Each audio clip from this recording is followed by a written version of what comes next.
Robert Andrade, and I'm the district's, I have so many roles. I'm the Civil Rights and Legal Affairs Coordinator. Most people are like, what does that mean? I'm also the district's Title IX Coordinator, Compliance Officer, Civil Rights Investigator, Title IX Investigator. All of those are kind of encapsulated into one role, and the reason being is because my background and focus has always been on discrimination and harassment. My entire professional career has focused on that. And so ultimately, I get all the complaints that the district gets. I do investigations that are under the jurisdiction of my office. And then, I really try to focus and work with parents on how to make things much more easier. There's no way I can solve all the issues, simply because bullying is not going to go away. Sexual harassment is not going to go away. Those are very monolithic issues. To think that a small 17 to 20 school district can fix, right? These are very, very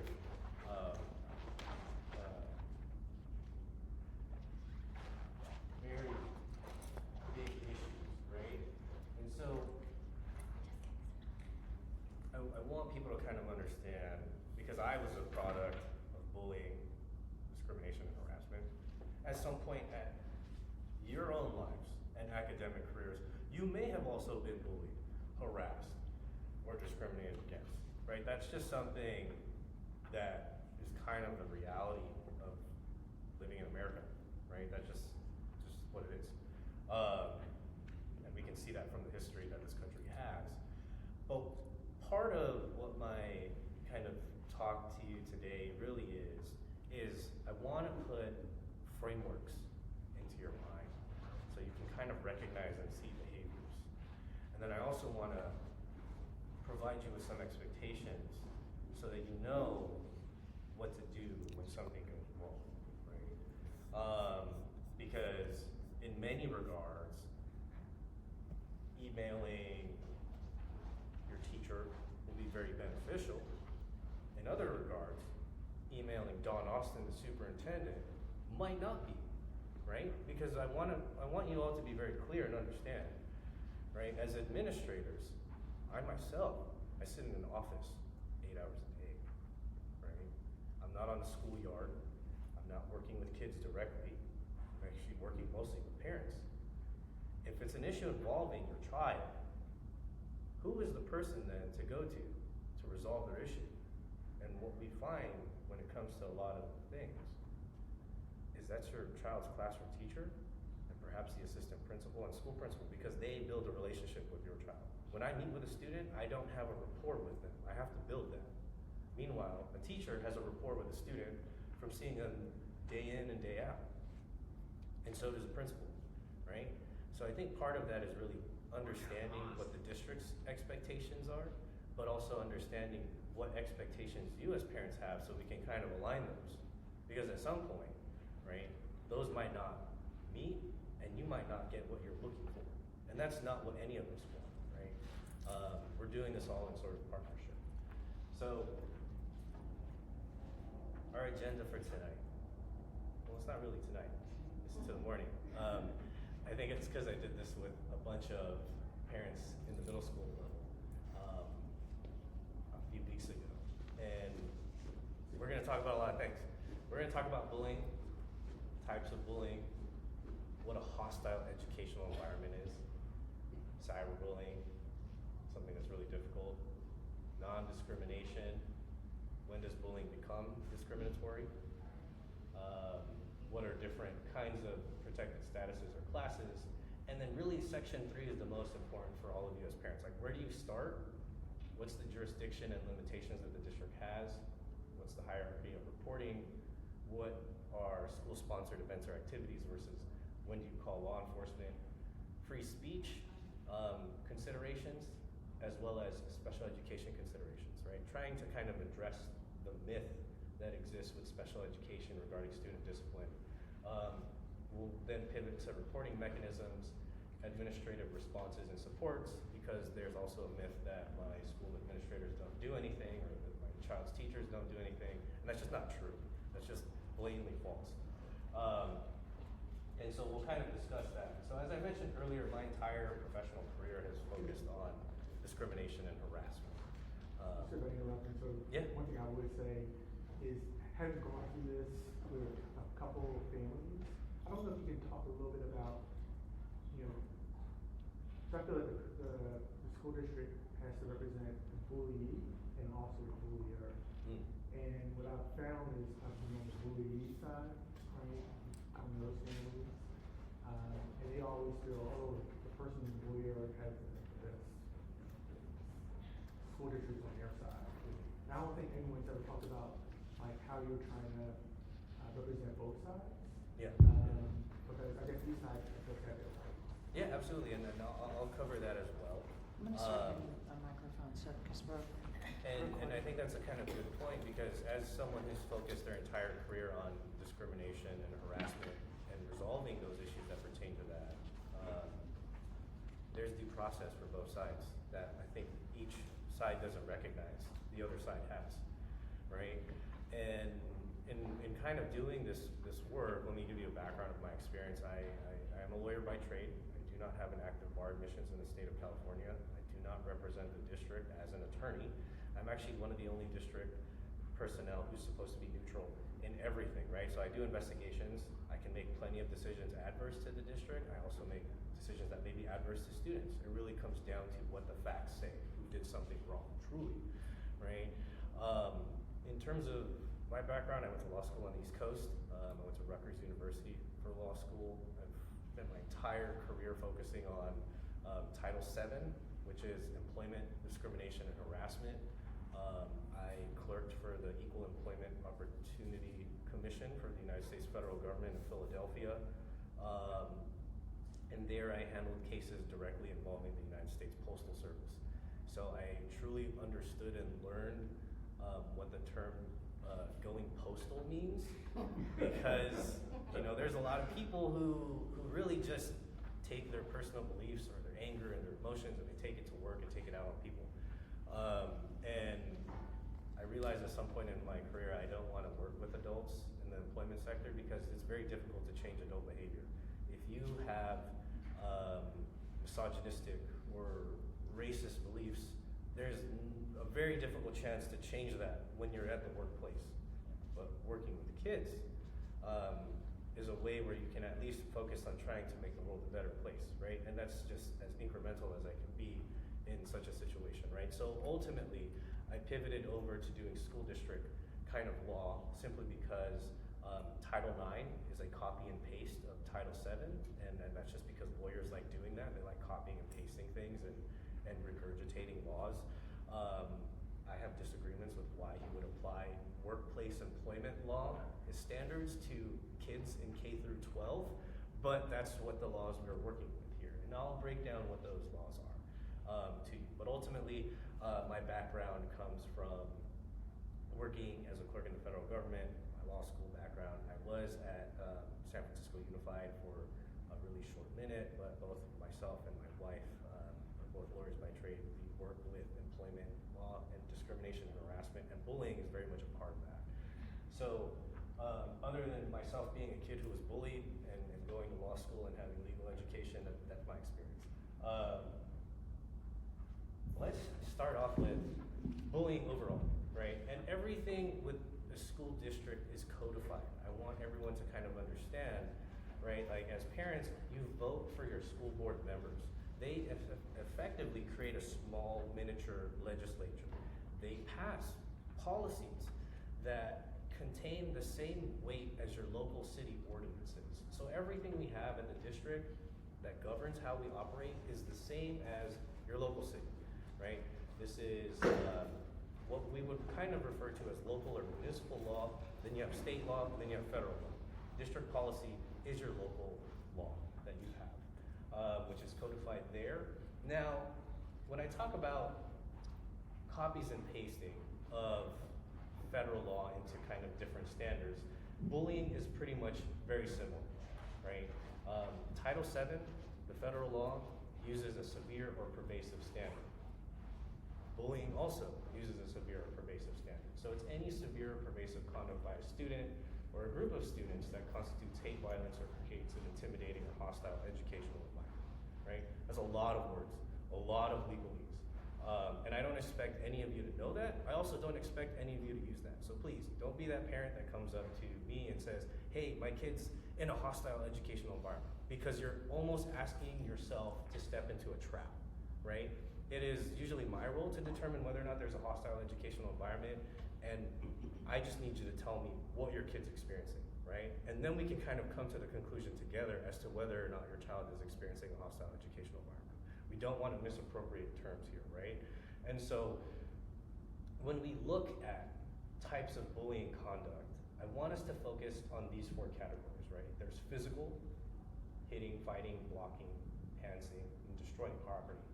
I put pantsing there because there's a difference in the type of conduct. Some people like to think that pantsing is sexual assault, sexual harassment, and it can be. But for the purposes of students, most of the time they're doing it to embarrass another child, not for sexual gratification, right? And that's the difference that separates it outside of sexual harassment and sexual assault, is if you're doing it just to embarrass another student or even get payback, that is something that's more along the lines of bullying. Obviously, if a student has a different intent for that type of conduct, then we'll analyze it under sexual harassment and sexual assault, right? Verbal, as you can kind of see there, nonverbal, and the one thing that we don't cover a lot, and that never was ever focused during my time as a kid, and perhaps even your time as a kid, is emotional bullying, right? So defaming, intimidating, humiliating, and ostracizing students, and ultimately using peer pressure. That is a form of bullying that can kind of exist.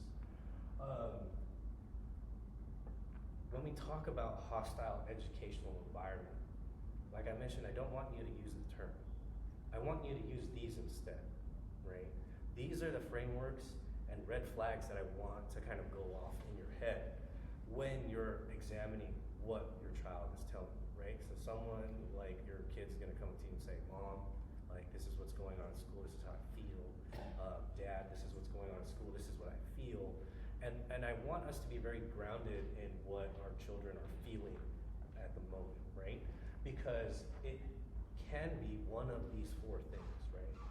Ultimately, is your child exhibiting a fear of harm to themselves or their property, right? I remember as a kid, Game Boys for me were a big thing, and any kid who brought a Game Boy to school, I went to school in a really rough place, knew that that thing was gonna be gone by the end of the day, stolen by another kid, right? So that counts as fear of harm to self or property. The more traditional sense is, I don't wanna go to school because this kid's gonna hit me, right? And we get a lot of those, especially at this level, because a lot of students don't fully understand bodily autonomy, forms of consent, and boundaries, right? They're actually in this environment now to understand what boundaries are. And so as they navigate through that, some students have a better grasp of boundaries and some students don't. But that all happens here. Because when you get to middle school and high school, you know once you put your hand on somebody else, they're either gonna punch you back or you're either gonna be in the office, right? Like that's very clear expectations of what's gonna happen. The other thing is a substantially detrimental effect on their physical or mental health, right? If you're starting to notice your child be the one bright, happy kid, positive every single day, shift to being sad, reserved, not wanting to talk, then we have something going on here, right? The other part, and this is not as applicable here at the elementary level, but a detrimental effect on your academic performance, right? The kids aren't graded on an A, B, C, D, F scale here, you know, and so you won't see this here as much. You'll definitely see it, especially for those of you who have older kids at middle school and high school. And then the last one is really a catch-all, right? It substantially interferes with a student's ability to participate or benefit from school-sponsored services or activities. What I say here is, if your kid goes up to you and says, hey, Mom and Dad, I don't want to go to school, right?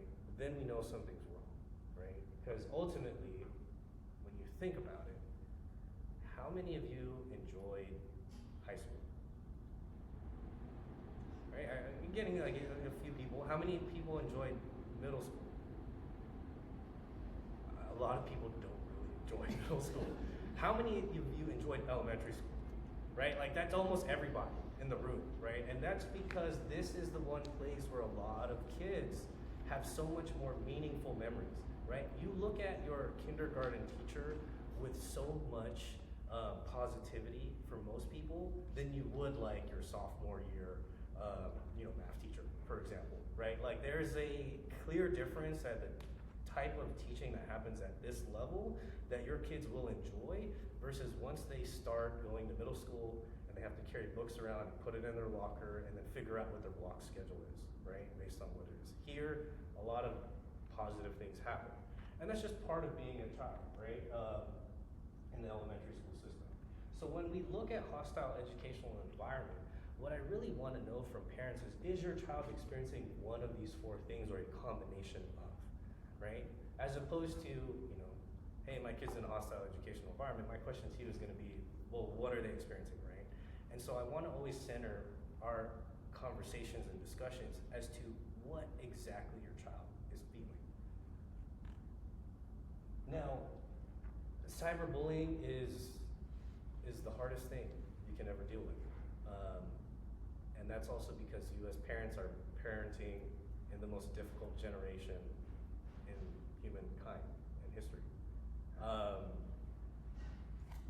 I equate cell phone use and internet use to the issue we all had as younger people, was when our parents had to determine when it was safe for us to use the car, right? When our parents had to worry about us to be able to get our provisional license, permit, and then actually drive around. In your day and age as parents, that question of is your child responsible enough to be able to drive is now pushed even earlier. Because the question now is your child responsible enough to have a cell phone? And I get this question all the time when I do these presentations as to when is the appropriate age for me to provide my kid a phone. All of my kids' friends have a phone. I'm the only one that doesn't have a phone. I'm going to be bullied because I don't have a phone, right? All my kids are on Facebook, Instagram, Snapchat, social media. And I'm seeing kids as early as first grade have this stuff, right? And access to TikTok. All of those things can be really positive if used in an appropriate way. And so one thing that I really say is if you're gonna give your child a phone, the question to ask is, do you trust your child to be responsible with it? Because if you don't, then you probably shouldn't give them a phone, right? It's the same way as parents giving you keys to the car. Do you trust your child to be safe in driving that? As our parents taught us how to drive, we need to teach our kids how to use the phone, right? And to be responsible. You don't just hand it to them. That doesn't make any sense, right? If you really think about it in that way.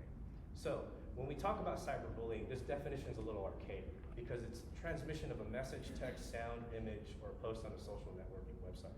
Yeah, that was pretty relevant 10 years ago, but there's so much more now. Content is really reached new levels of what can be created, right? But ultimately, what we're focusing on when it comes to cyberbullying is a few things. Post, right? If someone is making a post or a comment about a particular student, right? And we've seen students do it in a very sophisticated way, creating a burn page, creating credible impersonations of another actual student. I get a lot of these in middle school, and they do so knowingly without a student's consent, and creating false profiles of a fictitious student or using a likeness or attitudes. I've seen it all. I've had kids from the UK email me and say, hey, there's somebody from one of your schools who's impersonating this other person and then saying all of these problematic things to other people that's reducing their self-esteem. And I've had to get police involved. I've had people from as far as Indonesia bully students using fake profiles. And everyone at a particular school site was like, what do we do? I've had to get the FBI involved in situations like that. I've had things go viral as far as Sacramento and districts in Southern California involving students and the impact that's had on them, right? So a lot of our students are doing and using social media and their phones in ways that you as parents might be using them too, right? It's a separate world for you to be in. How many of you take 5-10 minute breaks throughout your day to just be on your phone, right? It's a way to escape. Students are using that the same way, as a way to escape what's in front of them. And sometimes they seek negative attention and gratification, which can come at the expense of other people, right? And so I want us to be very vigilant with cyberbullying here. I'm not saying control your kids while they're using their phone. Just be very aware of how they're using it. Because if you saw the text messages, I get this all the time, parents are like, my kids would never say that. I'm like, do you want to see the text messages and screenshots of the messages your kids are sending to other kids? And parents are always baffled at what they see because they're like, well, my kid doesn't talk to me like this at home. And I'm like, well, do you talk to your coworkers the same way you do with people at home? Do you talk to other people in your friend group and your closest friends that way? We all have different identities and how we manage those identities in society, right? So your kids are doing the same thing because they're learning it from you, me, and all of the adults around them, right? How do we address cyberbullying? Ultimately, we're really limited at what we can do to address cyberbullying, right? Simply because there's a few things. As a district, we can only control what we own and operate.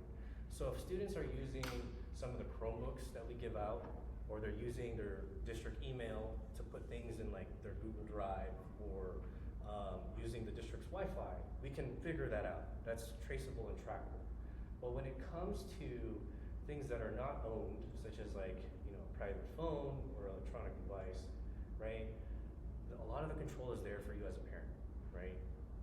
You can always, at any point in time, if your child is feeling that they're being cyberbullied, contact law enforcement. The reason being, law enforcement has subpoena power that school districts don't have. They have specific portals, and you can look this up on like Instagram, Facebook, TikTok, and X, where there's a portal as a parent where you could see they will disclose things to law enforcement through a form. No one else can fill out that form except law enforcement.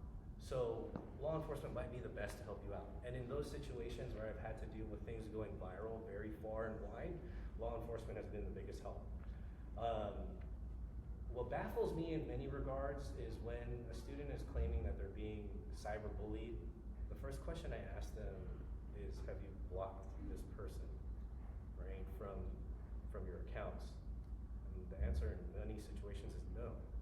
And I think partially as parents, we want to reinforce blocking, right? Because I don't know about you, but I get a ton of spam calls throughout the day. It's very annoying. And I finally flipped the switch on my iPhone to essentially block spam calls so that they just go straight to voicemail. And I'm a lot less stressed. And so if we use things like that, right, to kind of block out what your child is experiencing, because cyberbullying is spam. There's a bunch of trolls who are trying to egg your child on into something to get a negative reaction for their benefit, right? And so we want to be able to just cut that off. If you can stop that access to your child, that's an easy way to do it. And the other part is reporting, right? Reporting that to the site administrators, such as, any of the ones listed. They have different resources available for each of the individuals who are experiencing forms of cyberbullying. So I want us to be very vigilant because we also, as a district, send out resources to parents regarding like social media use. Social media use is really important, right? Like we want everyone to be responsible at how we use social media so they can create actually beneficial content, right? Like we're a district that embraces AI. We're a district that embraces a lot of technological advances. That's because we feel like students can benefit from using them if they use them appropriately, right? It's the same argument that people had with the start of the internet. Oh, you're gonna use the internet. You're gonna use Wikipedia and just draft all your papers and plagiarize.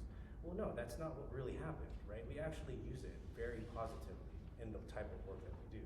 And we believe that kids can use this next level of technology to do that. So I pivot here because at some point in time, bullying becomes unlawful. And when we have that, it can become discrimination, right? So the district, again, has a non-discrimination policy. What I have here is protected statuses. And And a lot of people don't understand what that is because it's a legal term, right? Protected status, protected class. It ultimately means identity, a protected identity. And we all have multiple identities, our gender, our religion, our ethnic identity, and perhaps even something deeper as physical or mental disabilities, right? So those are all things that impact all of us every single day. I highlight here in bold and also in color and underline the various ones that impact this district, right? We get issues that involve race, color, national origin, and immigration status. Given the conflict between Palestine and Israel, religion was not an issue before, but now it is. Physical disability, mental disability, and then all of the ones on this right side are Title IX related. Sex, sexual orientation, gender. Title IX doesn't count gender identity because the federal government right now only recognizes 2 genders, but California recognizes that a student can identify with whoever or whatever they choose to. So we do in California and in this district recognize gender identity as being something. Association, I don't have it colored, I have it in bold black, simply because people don't know what association is. And the best example I can give is a student is best friends with another student. That student so happens to be an individual who is non-binary. And because that student is identifying as non-binary, that kid gets bullied from school, from their peers. Not only is that kid being bullied, but now your child who's best friends with a non-binary kid is now also being bullied because they're friends with a kid who's non-binary. And so it's that association with a student who has a protected identity that's causing the bullying your child is experiencing. So that's what we refer to as association discrimination, right? So, and it happens to a lot of our kids because a lot of our kids are friends with a diverse group of people. And sometimes people will attack that diversity, right? And that will impact your child. Now, when does the discrimination become unlawful? Some of this is pretty familiar because again, all the lawyers who drafted these laws copied and pasted, right? So unlawful discrimination, they also broke it down into 4 kind of red flags, which is not very different from bullying at all, right? They just added a few words.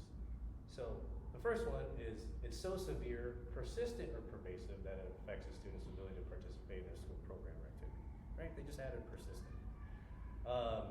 Not only did they add persistent, but they also said now it creates an intimidating, threatening, or offensive educational environment. So it's a much more severe kind of standard that they're using from bullying. Again, always a focus on, is it impacting your child's academic performance? And the last part is just a catch-all again, it adversely affects a student's educational opportunities. When we're looking at discrimination, right, the bar is a little higher, but it's not very different from bullying, right, ultimately. Now, I want to pivot to the hierarchy of reporting. And as I mentioned, right, I'm in an office every day. So I say all of this because here's where you're going to get the most bang for your buck at a public school district. If you have an issue involving your child, the school site staff is number 1, always. Because they are the individuals who are going to carry out the services to make sure your child feels safe. They are the ones who are going to build a relationship with your child so they feel heard and supported. And they are also going to be the one who essentially provides that reinforcement to stop the other kid from impacting your child negatively and putting all of that into effect, right? And so if you ever have any issues, the first person or first people to always go to is your child's teacher, perhaps even your child's mental health or wellness staff that they see, or any site personnel. I have to say the unsung heroes throughout the entire district is the front office staff. They deal with everything, from the injuries that your child gets to the little arguments they have on the yard to just ever being lost, right? It's always a magical experience as a kid to walk in and get an ice pack. I started to see that we invest in those ice machines because kids always have injuries and need ice. Some kids just go in to get ice because they want to see the front office staff. And so this is where everything is going to happen. And that gets reinforced by your school site principal and assistant principal. And you have a very unique school here because not many elementaries have two administrators on point, right? You have an assistant principal and you have a principal. So that means you have double the amount of individuals who can kind of assist you in many situations, right? If something goes wrong or if something is not happening, right?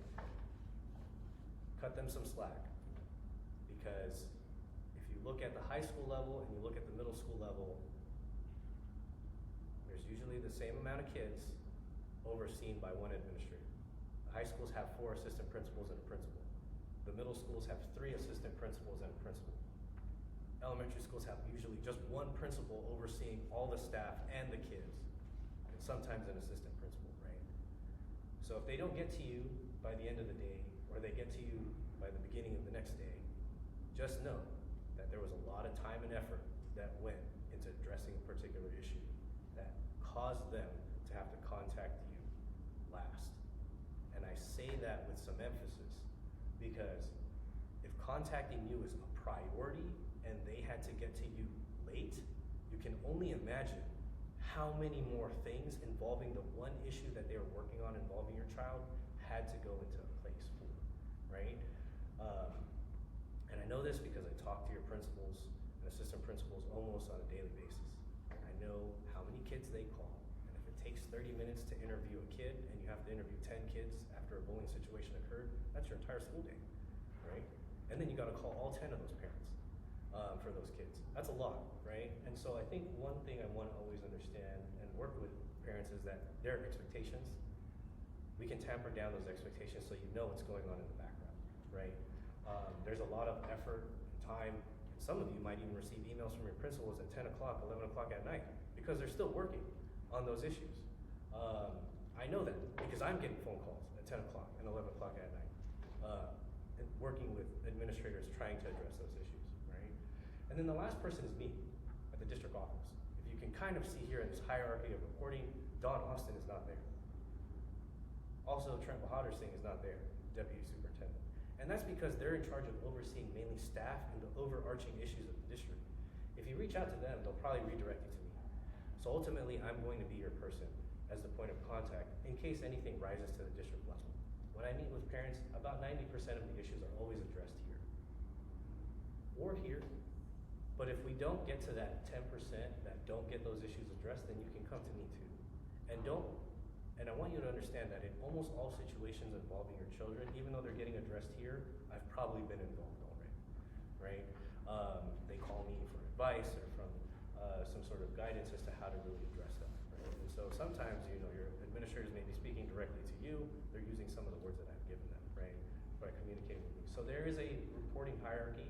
If the information from the parent is submitted here, staff here have 24 hours to report it here, and your admin have 24 hours to report it to me. So within 2 school days, I should know everything that happened. Right? This is the most important slide in the entire presentation. And I talk about it because it really has to do with jurisdiction. The district wants to solve all your problems. We do. But we can't solve all of your problems for a number of reasons. Because 1, conduct has to be related to school activity or school attendance. And 2, it has to occur anytime while at school grounds, at a school-sponsored event or activity, traveling to and from school on a bus, specifically on a bus, not in your car, or during the lunch period, whether your child is lunches on or off campus, right? So sometimes field trips or the older students who get to kind of take off-campus lunch. When it comes to bullying, the jurisdiction for bullying overall is addressed at your school site. So with your assistant principal and principal. That's why they're the best person to report to, other than the staff, when it comes to bullying issues overall. When it comes to something at the higher level, when we're talking about discrimination, that much more higher bar. Or we're talking about sexual harassment, which is Title IX. And I can talk for days about Title IX, so that's a separate issue. Or when it comes to complaints about district employees, let's just say there's a person on the schoolyard that your child had a negative interaction with, and they came home and told you, that's a complaint against a district employee. And then Williams complaints, which we get 0 every year. There should be a trophy given to this district for 0 Williams complaints. And the reason why we have 0 Williams complaints is because you can see and look and imagine how beautiful this building we're in right now. When I was in high school, I went to Balboa High School in San Francisco Unified. There was no heating. So I had to wear 2 pairs of socks and wear 2 jackets and bundle up because how freezing the school was because it was built in 1928, right? That's a Williams complaint, that I had to go to school where there was no heating. At my time in another district, we had a middle school history teacher quit. That was the only middle school history teacher that could teach 7th grade. So for 6 months, while this district was trying to hire a teacher, kids didn't have proper social studies education. That is a Williams complaint. You don't get that here. This is a heavily resourced district. This is a heavily supported district. This district has mental health resources. It has new facilities and buildings all the time being built, and also curriculum and books always provided to students, right? We're a district that can provide Chromebooks to students. Some districts don't even have the resources to provide a notebook to students, right? Or a pen and paper. So we don't get many Williams complaints. But any one of these, discrimination, sexual harassment, employee complaints, and Williams complaints, those go to my office. And I'm the one who kind of oversees how to process those with you. Sometimes the district complaints will go to HR. Sometimes the Williams complaints will go to education services. I handle solely sexual harassment and discrimination. Ultimately, there's overlap. Because sometimes the conduct may be based on a protected status or class. And we really try to figure out where is the line get drawn from bullying conduct to getting to discrimination. Right? And we use that framework that I shared with you earlier. Robert, may I ask a question? Sure. It's actually a process question, because I know that most parents here only have only held time till 9:15, and I'm wondering when we can open up for questions, just in case there are, because I suspect if you're in the room, you have questions you wanted to have answered. So I don't know, because I know where we are in the agenda. Yeah, I mean, if you'd like, you can ask a question now. If you want about the process, I actually don't have many more slides after this. Oh. So. Yeah, and I would rather than get through the presentation, if we could hold Q&A to the end. I'm just concerned there won't be any time for Q&A, which is why I asked the question. I can preserve time for Q&A, Okay. if that's the case. So, location limitations, right? We talked about conduct happening at school or during school. But what happens if it occurs off campus? We can cover some things that happen off campus if they're connected to school, but let's say they're just not within the context of a school-sponsored event, activity, or program. Well, here's just some things that I think we want to share with parents ultimately is considerations. If it involves threats of imminent harm or violence, always contact law enforcement. Don't be afraid to contact them. They'll contact us if there's an issue, or they'll even tell you what your issue is. Is it an issue that they need to deal with, or is it an issue the school needs to deal with? Issues with other students, right? Contact your assistant principal or your principal to assist in mediating these things, right? If it involves a student not in your child's class, right? Issues with students and parents, contact the school principal or local PTA council that can assist with meetings. I get a lot of parents who want to fight each other. It just happens here. We all are doing the best we can for our kids, and sometimes that comes at butting heads with other parents, right? And we never want to have that happen. I've worked with plenty of PTAs to kind of assist parents going through different issues with one another, and we can also have the principal involved as well. It just depends on the type of conduct. Last, you can always sue us, right? That's just something that you can sue us, or you can sue the other people who are impacting your child negatively. Free speech limitations. What conduct is not protected to free speech? any off-campus expression that poses a threat to safety in students, staff, school property, or disrupts the educational program, fighting words that creates an actual danger, right? So things that can be abusive or insulting, as well.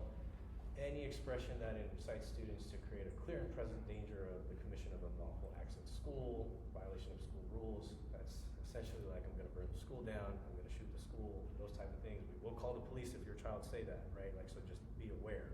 We take those very seriously, especially in this day and age where school shootings are much more frequent than they were in the past. And then the last part is expressing, distributing, or posting material that are obscene, libelous, or slanderous. This one particularly has to do with children sending nude photos. We don't get much libelous or slanderous stuff, but we do get a lot of students sending pictures and images through Snapchat, Instagram, social media, of them naked to other students, or students capturing that in the locker room and sending that around, and it go viral. That's not protected speech. All right. Special education limitations. This is to address the myth of special education, because a lot of individuals think that just because a student has special needs, they therefore shouldn't be punished. And that's not true. We have to hold all students accountable, regardless of whether or not they are special needs. And part of our process and system is really understanding what caused the behavior to occur. So if your child is the victim and they are special needs, there's no limitations to the complaint process, and the process would proceed as it normally would, meaning like there's nothing different for your child. You can file the complaint as any other parent would. If your child is the aggressor, there are some disciplinary limitations you have that may affect the complaint process. A neurotypical student can be suspended for 5 consecutive days max. A special needs student can be suspended for 10 consecutive school days max, right? And the reason being is sometimes, I'll use this as an example. I had an elementary school many years ago where one student was special needs, and they just really had a hard time controlling their behavior. Part of that was because of their cognitive disabilities. But this child also engaged in punching the lights out of every single kid in the class, to the point where every parent chose to withhold their child from coming to school. So one day, the teacher came to school, and there was only one kid in the class in attendance, and that was the one kid who was punching everyone's lights out, right?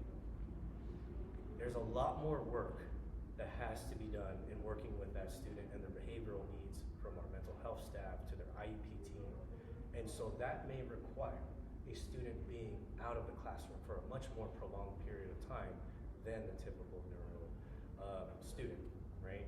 Because we can kind of understand that if we tell a student, hey, don't do this, a neurotypical student may perceive that fairly well. A student with special needs and a disability might not. And we have to find a different or alternative way how to tell them to stop or to control the behavior. Or we might have to bring in other things, right? So that's nothing against special needs students overall. It's just that the system is built to take those considerations into account.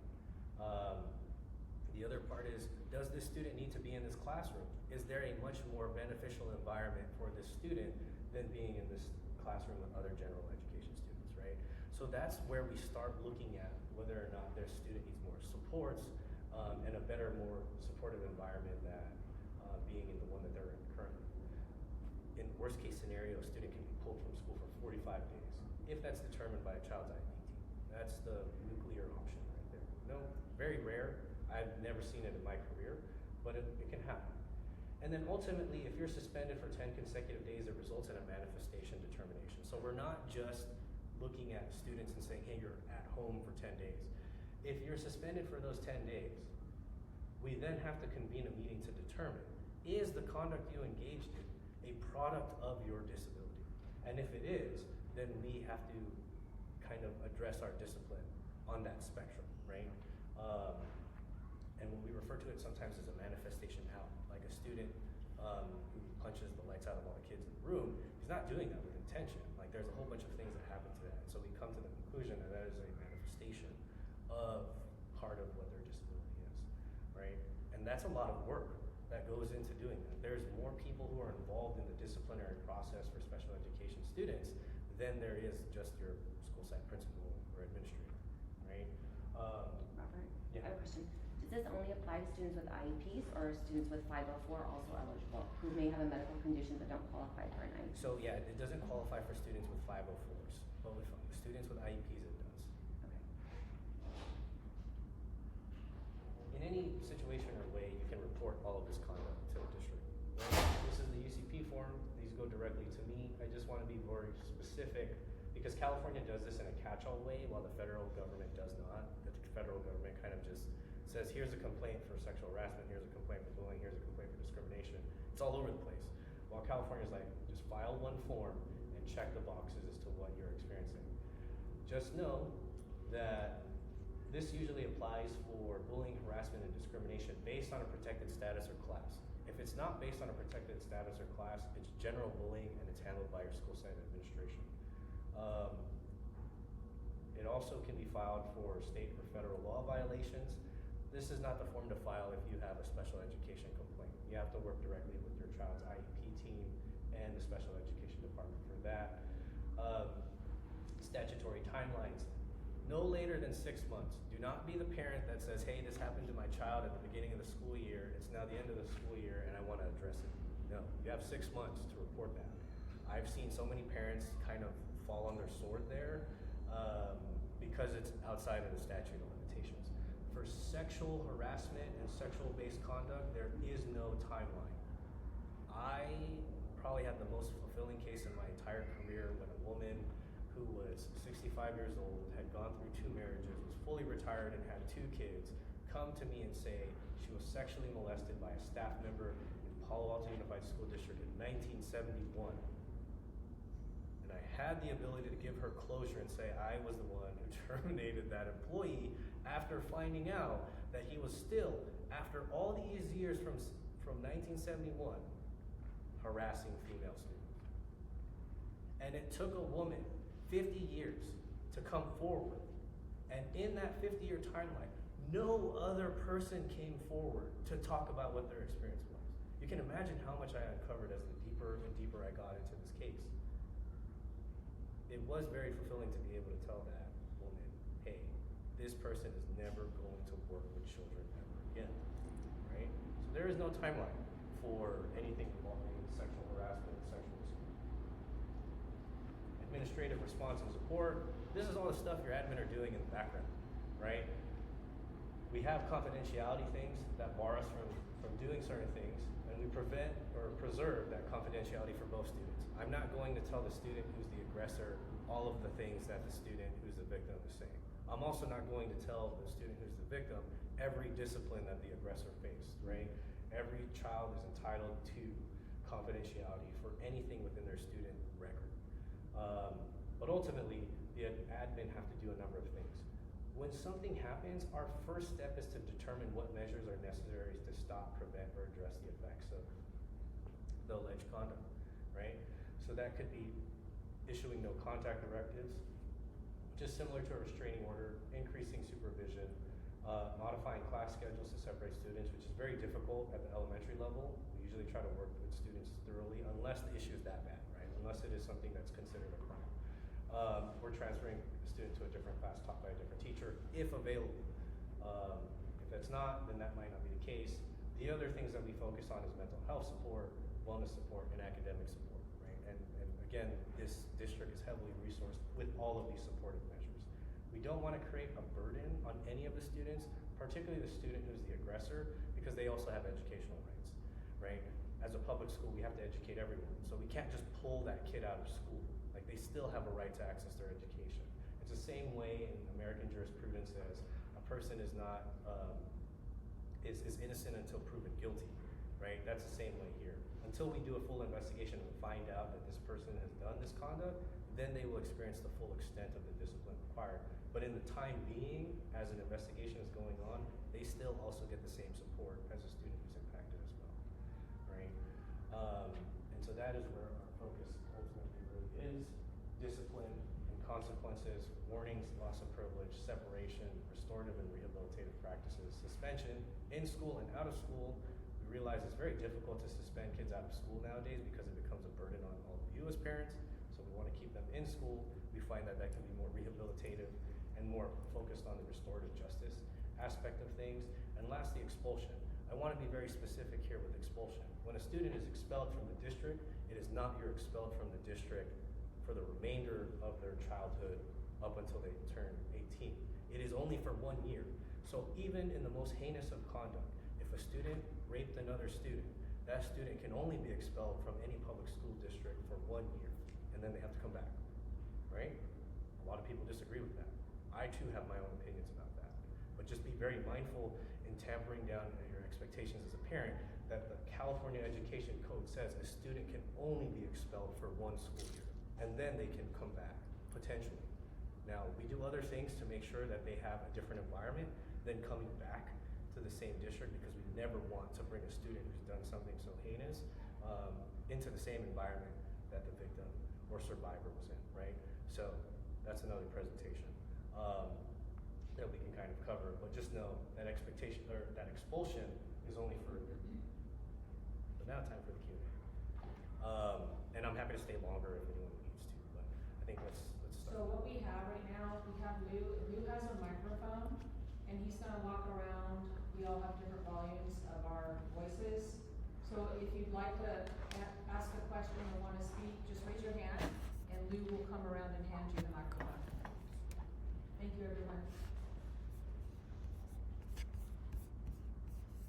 I normally take an hour to do that presentation, so I think we did pretty good at doing it in less than 45 minutes. Any questions by any chance? Yeah. So I really appreciate this. I think it's extremely helpful to know all this information as parents. Is there any education or support for the children as to what constitutes bullying? I know they do their second step lessons, but I'm not convinced that that's effective. Is there any support, especially in the older grades as they're moving into middle school, that maybe we could circumvent some of this behavior if they realize that by ostracizing another child, that is bullying? So is there anything that we can do or that you can do to present that, to educate the children? Yeah, so student education overall is not handled by me. I don't go into classrooms and do presentations for students. I actually just do them for parents simply because I can cover parent education. This school has probably one of the most robust anti-discrimination, anti-bullying kind of lesson plans and education, even with Second Step, than any of the other elementary schools I've seen. Students here get anti-bullying education starting at 2nd grade, and that's taught by a specific teacher all the way up until 5th. Obviously, it's done with what's developmentally appropriate, and then we kind of taper it off into middle school, where obviously the expectation is very high. I would say the struggle with educating students on bullying and harassment is the most difficult at the 7th and 8th grade level, simply because the drop-off in discipline between 9th grade and 8th grade is very steep. Some of the behavior that students engage in that constitutes bullying can almost be criminal based on the age that they have. So I've had students who do things in 8th grade that get off at bullying. If you did it 9th grade, we're calling the police, right, and getting them involved. And that's simply because police will not handle cases involving students younger than 12 years of age, right? But once you're in the high school level, it's fair game, right? And so there's a lot of bullying kind of resources that we have at the district. And then the other thing that's complementary to that is the mental health resources, because that is the other part that we have to reinforce, which is something that many other districts don't have. Like, we have to analyze what caused the behavior. And part of that bullying and restorative practice is knowing why that particular child behaved that way. So even though they impacted one student negatively, our goal is to stop them from impacting other students negatively, right? And so that is kind of where the focus has been. Each school has its own kind of set of who they want to use as a provider for bullying. There's not a single school in the district that doesn't have a bullying kind of or anti-bullying kind of curriculum that they enforce and use with the students, right? I know some parents have some comments and concerns regarding Second Step overall, but that's not the only one that some of the districts use. So there are other other specific ones that can be used as well. And then when we get to the larger kind of student body, then we have even more fragmented types of preventative and problematic behavior assessing situations. So those students in middle school and high school, they're going to get more like sexual harassment training as well. So it's not just focused on bullying overall, right? There's a lot of resources when it comes to bullying and the kind of prevention that can happen. But I would ultimately say the best resource isn't any lesson plan or kind of teach-in. It's the adults your child works with, right? So that's the assistant principal, the principal, the school psychologist, the school mental health associate, the school therapist, because they are the most sophisticated in unpacking adolescent behavior, right?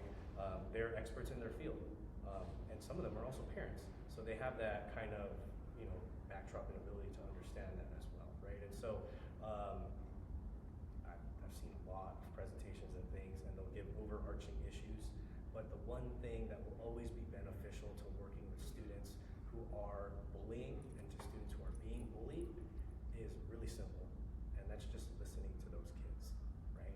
And those adults at this school will do that. You had a question as well. Yeah, I was just wondering how much are you relying on parents in terms of addressing bullying? Is it more like relying on parents to talk about it at home, or are there other best practices around that? It varies because I've worked with really, really amazing parents who are proactive and wanting to engage. Like for example, I recently dealt with a student who was being bullied because they're trans, and this is at the secondary level. And I met with a family of the student who was doing the bullying, and I met with the mom and dad, and they told me, hey, this is not what our household believes in or agrees with, but I want to know everything possible to be able to teach my child to stop impacting this child negatively, and how we can be more open about that, right? I walked out of work that day and I was like, wow, like that went as easy as possible as it could be, because I have parents who are willing to buy into what we can do to assist their child's behavior. I've also had parents just completely shut off and say, well, that my child's not capable of doing that. And I'm like, no matter how much evidence I give you, and demonstration, I can even show you camera footage of what your child did, and still no accountability, right? So working with parents is always going to be on a spectrum, and part of what doing our work here as administrators and even school mental health, individuals is, we just love working with kids and we love working with parents. Once you cut that off and say, I don't want to work with parents, there's no point in you working in a school district, right? So our ultimate support when it comes to parents is always done on a case-by-case basis. There are some parents who are very receptive and understanding and want to, hold their children accountable. I've had parents in bullying situations say, they've met with me a week after the situations happened, and they're like, we did this. We took away their phone, we grounded them, they had some consequences, they weren't allowed to do some of this stuff. And I was like, thank you, you're reinforcing kind of the discipline that we give. I also have some parents who say, why are you suspending my kid? I don't have anyone who can take care of them, right? And so now I have to be stuck at home, and there's no kind of accountability or addressing with students, right? So we work with parents based on what they do, and sometimes it kind of comes to having a conversation with parents to really understand the severity of what their child has done, right? And I say that all the time. I was a problematic kid. I was constantly in my principal's office, especially in high school. Got in fights all the time, but I was an anomaly because I had really good grades, and I graduated in the top 10 of my class. APs were like, what do we do with him? He's so smart, but he keeps getting in trouble. And I also was a captain on my football team, so I was also a student leader. And so they didn't know what to do. And ultimately, I apologized to my mom years after. And was like, I'm sorry for making you go through all the trouble of having to come into the office all the time and dealing with my issues. I think the only thing that I didn't understand and realize is I was an angry kid that I didn't know what to do and how to take it out on. And all I wanted was someone to listen to me. And I probably would have been a much better kid. And maybe that's why I'm in this role. right, is because I want to be able to work with students and families so that we can connect what we are really missing in a lot of this, and that's just listening to what they're feeling, right? Everyone here is a great parent, right? And you're parenting in the most difficult time we could ever parent in, right? And so that is something that we want to kind of really focus on, is that your kids are awesome, and they're amazing, and they're doing such a wonderful job here. And we should have that expectation of that too, that they're going to do that in their social lives as well, right? So that they can understand. Because I have a lot of parents who are like, well, you know, I don't hold my kid accountable. Well, if you did, if you had a conversation with them, if you listened to them, then you'd understand what was going on. They might not share it with you, because there's always that age where a kid's like, I want to talk to you, Mom. I want to talk to you, Dad. Just let them do their thing. But ultimately, they'll kind of come back, right? And hopefully they're not late like me, coming back to my parents and saying, hey, I'm sorry for giving you such a hard time. Ultimately, I think our main focus in working with parents is always going to be, we know that you come from different backgrounds, we know that you have different circumstances, and so we have different types of resources. There's no other district I've been in that has a safe program, right, with safe specialists who can meet with you based on what issues you may be having. And in this day and age, the political issues are heavy. I have families who are incredibly wealthy, and parents are very busy, and so they don't have the time and effort to be able to invest in their children, even though they have the resources to do so. I also have families that are comprised of single mothers who really struggle with trying to find the time to be able to assist their kids. We will work with you in all of those situations, right? Because we understand, like, what makes those families and households different comes in here every single day and impacts it, right? There's not a single lesson plan in the district and in the entire school's curriculum that teaches kids to be a bully, or teaches kids to be misogynistic, or that teaches kids to hate others, right? Those all come from external circumstances. Sometimes from home, sometimes from what they see on social media, sometimes from perhaps their even own political beliefs or traditions, right? And we have to synthesize all of that here every single day, right? And so we try to really address that one by one on a case by case. I have a question. Chris, can I? So this maybe even isn't for you, Robert. Maybe it's more for Leslie and Brooke. But you know, at this age, you know, we might hear something as parents. Our kid had a tough time. Whatever they experienced was cruel, maybe from another kid. Maybe it counts as bullying. Maybe it isn't. Like, I'm just curious how those typically get, because this is probably, I think, the beginning of what most people would experience. Like, what would the school's advice be in those moments? Share with your teacher, address the other parent, raise it to you know, you both. Like, help for anyone who's listening to this or here now. How should we think about those small things that could become bullying, that just maybe feel unkind now, that are a pattern that's emerging? Like, how does that actually play out? Thank you for asking that question, Bart.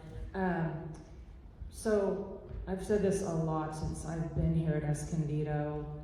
This is my 37th year in education, and I've been a K through 8th grade administrator and a teacher in the middle school. So a variety of experiences. I have 2 children of my own. They're now in college. So as an admin, over time, I care deeply about the communities that I serve. I also, since I became a parent, my practice as an administrator changed. And it changed for the better. So I'm always thinking about, you know, when something happens, I know not to always protect, because sometimes kids need to go through an experience. However, the greatest advice that I can give to parents is to maintain open dialogue and communication, where they can feel safe to come home and tell you what's going on. And Sometimes as a parent, you don't have to fix it, okay? They're just sharing with you. First and foremost, if they come home and it's making you uncomfortable as a parent, talk to the teacher. Please go directly to the teacher and have the conversation with the teacher. The teacher knows your child the best, and most likely it can be resolved at that level, okay? Everything doesn't have to go way up on the ladder. And if it's pervasive, so let's say there's a child that is continuing to mistreat your child, say things, tease, and sometimes it's a group mentality. A lot of times it's not a one-to-one, but it's more like a group that's saying things to your child, and or your child is trying to enter in a group and they don't really want your child to be part of the group, all those dynamics, and you just wait for middle school and high school because that's a big part of it. That's a good time to talk to the teacher, and then you can strategize with us. Brooke and I are also implementing this year a lot of restorative practices with the children. So when big incidents happen, we're listening to both sides. And instead of just punishment, which is what I used to do in the past, is just instantaneously punishment, and or if it rose to the level of suspension, I would do that. We're not necessarily doing that starting this year. I mean, our practices are changing. You should see the power of a restorative conversation. And sometimes we have them directly with the two students that are involved. We call parents afterwards. We recently had a restorative class conversation last week in one of our upper grade classrooms. It brought tears to my eyes in the way that the children became safe to share what they needed to say, including the perpetrator and the victim. And we're planning to do another one in another class in the next couple of days. Powerful. Now, is it gonna fix everything? No. But it is also demonstrating that there's going to be a way that we're gonna move forward to working and establishing a sense of understanding and a sense of we can be better human beings, and let's go out and do that, okay? So I would just say that here we're evolving, and I know you made the comment about the bullying. There is no perfect bullying curriculum. I've been in 4 districts, and most of with the exception of when I was in Los Altos Elementary, we had a bullying curriculum there. The other 2 we didn't. What I like about what we're doing here, and it's not perfect, but Nina, our librarian, teaches the bullying component of Second Step to all the children. So it's one teacher in charge of that curriculum instead of all the teachers here, because every time a teacher touches it, they're going to say something a little different. So the kids are going to get the same message from 2nd through 5th grade, and she goes even deeper than what the Second Step does because she knows it so well, and she knows about what's going on because kids talk to her. I was in there yesterday in the library, and I caught her when she was teaching Second Step to a 5th grade class, and they were reviewing bullying and telling their shared experiences, some of the kids. And then as I was walking out, one student whispered to me, "You know, she's been doing this since I was in 2nd grade." And I said, "Then you've probably learned a lot." And he goes, "Yeah, but it's been since 2nd grade." But it was good because she's in charge. And we purchased that. It's a very expensive curriculum. We are the only school that has purchased it, and other principals are calling me right now about what are you doing? And we're hearing from parents in our community about what you're doing at Escondido. Okay? And I said, you need to purchase this and then find one person to teach it. So we're not perfect, but at least we We know that relationships, you can call it bullying, but it's a relational situation that we definitely want to build skills in kids, and so that they know, they can go talk to an adult, and then when they come, for resolution, we're going to find some sense of resolution, include families into it, and then move forward. We're always about moving forward. I hope that makes sense. I want to add to that because I've seen some of the most creative disciplinary measures before with restorative practice. Like a lot of people think that restorative justice is we're all going to sit in a room and have a conversation and then that's it. We're off the hook. That's not true. There's some consequences that entail that. The restorative practice is just part of that. And I'll share with you something that I learned yesterday from a kid who was doing bullying at another elementary school. They had this kid who was doing the bullying. One, sit with the other kid so that they could kind of finally connect, because we wanted them to be able to talk about what their issues were. Then those students were able to kind of come together and realize they both impacted each other negatively. And then they both provided each other with a sincere and genuine apology, which is what we want. We don't want the fake apologies that say, hey, I'm just here to do this so I can get my time over with and go.